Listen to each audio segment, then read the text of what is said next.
I started baking over 50 years ago, and I'm only a couple of years off 70 now. Our baking starts here around 12 o'clock at night. Paul, my chief baker here, comes in around 12 o'clock at night, and he gets everything up and ready. Gets the dough, makes the dough, gets the bread into the oven. And I generally come in around 5 o'clock then, and I move along and work along with Paul.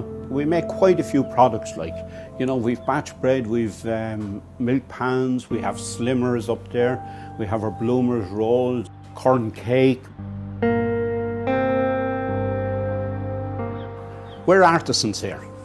It's an artisan bakery. It's where we do most of the things in small batches with our hands. There wouldn't be 100 of us left in the country. In the last 30 years, more than half of them have closed. And there's counties out there wouldn't have an artisan bakery.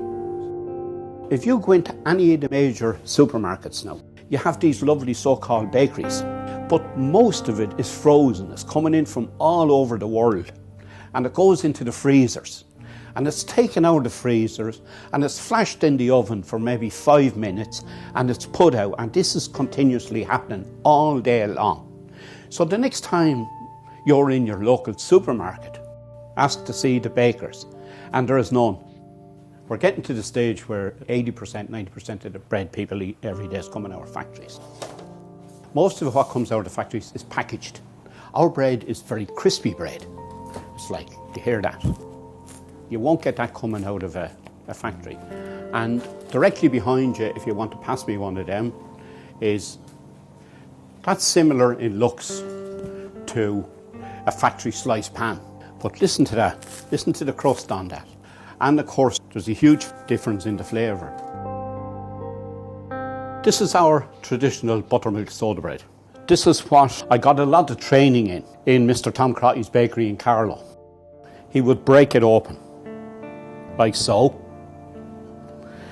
And he'd start explaining to me all about the inside of it. He'd explain to me about the colours, what the buttermilk does, what the soda does. And he taught me how to know whether the buttermilk was sour enough. It's most important that the buttermilk is sour enough, that it's not fresh, because it has to react with the bicarbonate of soda. If the buttermilk is not acidic enough, you won't get that big lift that we get in our soda bread. The future of baking in Ireland, it's very poor. You take us here. If I want to go on holidays, or Paul goes on holidays, we cannot get replacements because there is no apprentices coming through. There's at least 200 jobs out there looking for bakers, real bakers, fellas that can use the hands. Oh, Mary, I'll have them on this coming Saturday. Yeah. Anytime. Anytime. Yeah. Now you can pay me on Saturday. You can pay me now. Sure. Yeah, no problem. I come from an age when people didn't have televisions in the house. And I remember when we got our television, and I was watching, I think it was Blue Peter. I seen them work in the bakery, and I seen them working their hands moulding the dough, and I remember getting all excited and calling to my mother and saying, "Man, that's what I'm going to be able to do." Now I still have that passion today. I just love coming into work. I love the baking. I got the bus pass last March. But people say, "You're going to give up." I couldn't give up. I just love it. I love coming in there, love talking to the people, love making the bread. This is a very old area. And we get lots and lots of people every day to come in for their bread and to spend 10 or 15 minutes talking to us. It's like a community centre.